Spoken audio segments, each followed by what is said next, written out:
ایک مرتبہ اللہ کے رسول حضرت محمد مصطفیٰ صلی اللہ علیہ وآلہ وسلم تنہائی میں اکیلے بیٹھ کر رو رہے تھے کہ اتنی دیر میں حضرت امام علی بن ابی طالب آپ کی خدمت میں حاضر ہوئے۔ جیسے ہی حضرت امام علی بن ابی طالب نے حضرت رسول خدا کی مبارک آنکھوں سے آنسوؤں کو نکلتے ہوئے دیکھا تو آپ نے فوراً یہ فرمایا کہ یا رسول اللہ، میں قربان جاؤں آپ پہ، آپ اس طرح سے تنہائی میں اکیلے بیٹھ کر کیوں رو رہے ہیں؟ تو اللہ کے رسول حضرت محمد مصطفیٰ صلی اللہ علیہ وآلہ وسلم نے یہ فرمایا کہ اے علی، جب شب معراج کی رات کو میں فرشتوں کے ساتھ دوزخ کے قریب سے گزر رہا تھا تو رستے میں کیا دیکھتا ہوں کہ دوزخ کے فرشتے میری امت کی 10 گناہگار عورتوں کو دوزخ کے درمیان کھڑا کر کے دردناک عذاب دے رہے ہیں، اور یہ عورتیں دوزخ کے اس عذاب سے تڑپ کر جس قدر چیخو پکار کرتی ہیں تو فرشتے اتنا ہی زیادہ ان عورتوں کے عذاب کی شدت کو بڑھا دیتے ہیں۔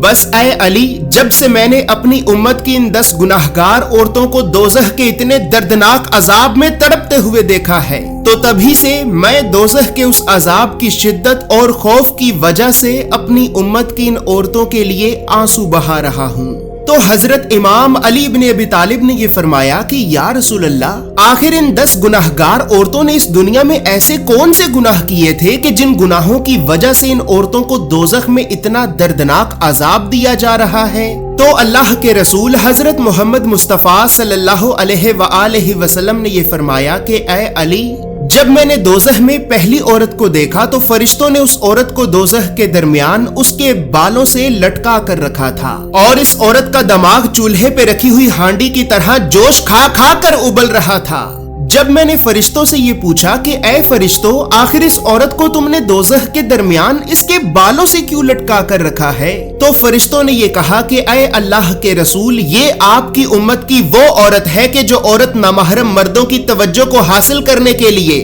اپنے سر کا پردہ نہیں کیا کرتی تھی، اور نہ ہی یہ عورت نامحرم مردوں سے اپنے بالوں کو چھپایا کرتی تھی۔ تو اسی وجہ سے ہی ہم نے اس عورت کو اس کے انہی بالوں سے ہی پکڑ کر دوزخ کے درمیان سزا کے طور پر بھڑکتی ہوئی آگ کے اوپر جلنے کے لیے لٹکا کر رکھا ہے۔ اسی طرح اے علی، جب میں نے دوسری عورت کو دیکھا تو فرشتوں نے اس عورت کی زبان میں لوہے کی زنجیروں کو ڈال کر اسے بھی دوزخ کے درمیان لٹکا کر رکھا تھا، اور فرشتے مسلسل اس عورت کے منہ میں دوزخ کا ابلتا اور کھولتا ہوا پانی ڈال رہے تھے۔ جب میں نے فرشتوں سے یہ پوچھا کہ اے فرشتوں، تم نے اس عورت کی زبان میں زنجیروں کو ڈال کر اسے دوزخ کے درمیان کیوں لٹکا کر رکھا ہے؟ تو فرشتوں نے یہ کہا کہ اے اللہ کے رسول، یہ آپ کی امت کی وہ عورت ہے کہ جو عورت اپنی زبان سے اپنے شوہر کا دل دکھایا کرتی تھی، لہٰذا جس زبان سے یہ عورت اپنے شوہر کا دل دکھایا کرتی تھی تو ہم نے سزا کے طور پر اسے اس کی اسی زبان سے ہی پکڑ کر دوزخ کے درمیان بھڑکتی ہوئی آگ کے اوپر جلنے کے لیے لٹکا کر رکھا ہے۔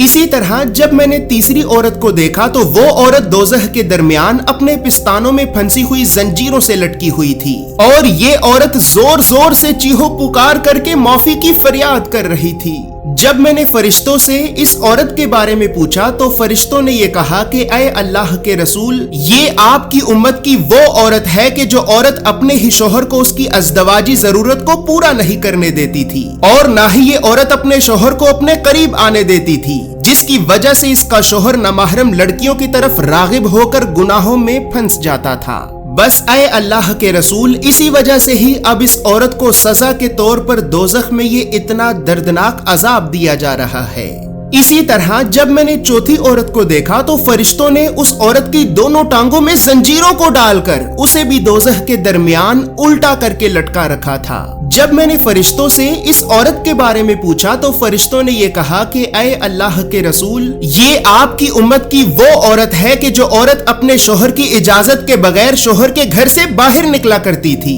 لہٰذا جن ٹانگوں سے یہ عورت اپنے شوہر کی اجازت کے بغیر شوہر کے گھر سے باہر نکلا کرتی تھی تو اب ہم نے سزا کے طور پر اسے اس کی انہی ٹانگوں سے ہی پکڑ کر دوزخ کی بھڑکتی ہوئی آگ کے اوپر جلنے کے لیے لٹکا کر رکھا ہے۔ اسی طرح پھر اے علی، جب میں نے 5ویں عورت کو دیکھا تو وہ عورت اپنے ہاتھوں کے ناخنوں سے اپنے چہرے کے گوشت کو نوچ نوچ کر اتار رہی تھی، اور پھر فرشتوں نے مجھے اس عورت کے بارے میں یہ بتایا کہ اے اللہ کے رسول، یہ آپ کی امت کی وہ عورت ہے کہ جو عورت اپنے شوہر کے علاوہ دوسرے نامحرم مردوں کے لیے اپنے چہرے پر بناؤ سنگھار کیا کرتی تھی۔ تو جس چہرے پر یہ عورت اپنے شوہر کے علاوہ دوسرے نامحرم مردوں کے لیے بناؤ سنگھار کیا کرتی تھی، تو اب یہ عورت دوزخ میں سزا کے طور پر اپنے اسی چہرے کے گوشت کو نوچ نوچ کر اتار رہی ہے۔ اسی طرح جب میں نے 6ٹھی عورت کو دیکھا تو فرشتوں نے اس عورت کی دونوں آنکھوں کو نکال کر اندھا، دونوں کانوں کو کاٹ کر بہرا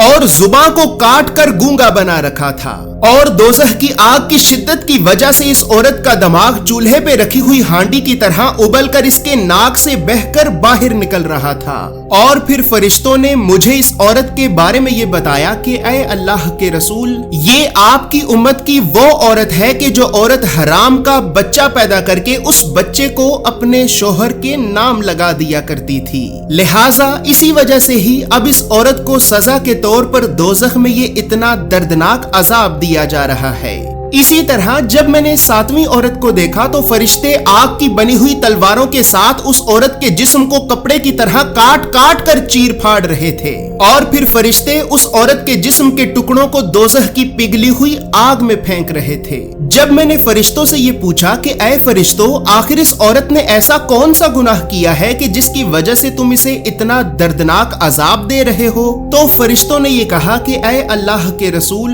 یہ آپ کی امت کی وہ عورت ہے کہ جو عورت اپنے جسم کو نامحرم مردوں کے لیے پیش کیا کرتی تھی۔ چونکہ یہ عورت اپنے جسم کو نامحرم مردوں کے لیے پیش کیا کرتی تھی، تو اسی وجہ سے ہی اب دوزخ کے فرشتے سزا کے طور پر اس عورت کے جسم کو کپڑے کی طرح کاٹ کاٹ کر چیر پھاڑ رہے ہیں۔ اسی طرح جب میں نے 8ویں عورت کو دیکھا تو فرشتے زبردستی دوزخ کی پگھلی ہوئی آگ کو اس عورت کے منہ میں ڈال رہے تھے، جس کی وجہ سے اس عورت کے پیٹ کا گوشت اور انتڑیاں ابل کر نیچے گر رہی تھیں، اور پھر فرشتے اس عورت کو اسی کے ہی پیٹ کا پگھلا ہوا گوشت اور انتڑیاں کھلا رہے تھے۔ جب میں نے فرشتوں سے اس عورت کے بارے میں پوچھا تو فرشتوں نے یہ کہا کہ اے اللہ کے رسول، یہ آپ کی امت کی وہ دلالہ عورت ہے کہ جو عورت معصوم نوجوان لڑکیوں کو فحاشی، بدکاری اور بے حیائی جیسے کاموں کی طرف بلایا کرتی تھی، اور پھر یہ انہی لڑکیوں کی کمائی کو کھایا کرتی تھی،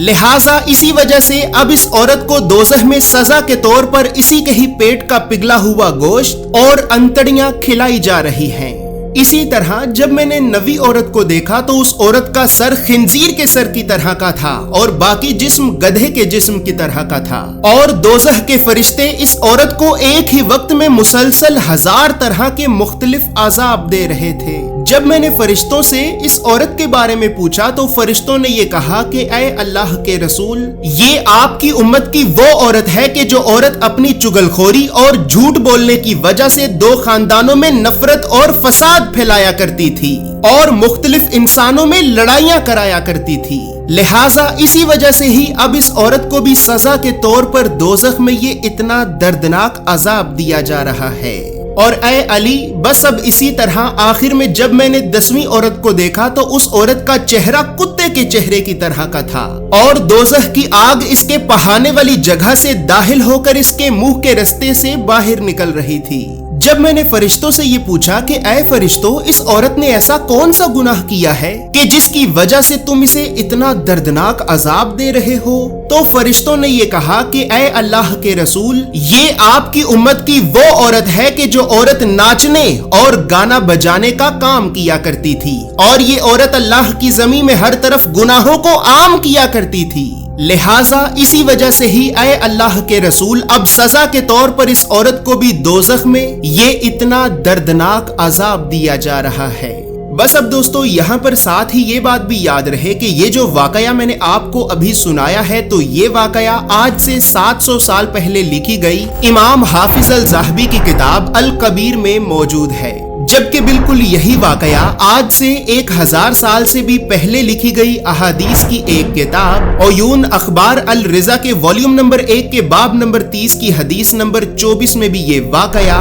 واضح طور پر موجود ہے۔ بس پھر اب آخر میں اللہ کے رسول حضرت محمد مصطفیٰ صلی اللہ علیہ وآلہ وسلم نے یہ فرمایا کہ اے علی، جان لو کہ ہلاکت ہے اس عورت کے لیے کہ جس عورت نے اپنے شوہر کو ناراض کیا، اور خوشخبری ہے اس عورت کے لیے کہ جس عورت نے اپنے شوہر کو راضی کیا، اور خوشخبری ہے اس عورت کے لیے کہ جس عورت نے اپنے شوہر کو راضی کیا، اور خوشخبری ہے اس عورت کے لیے کہ جس عورت نے اپنے شوہر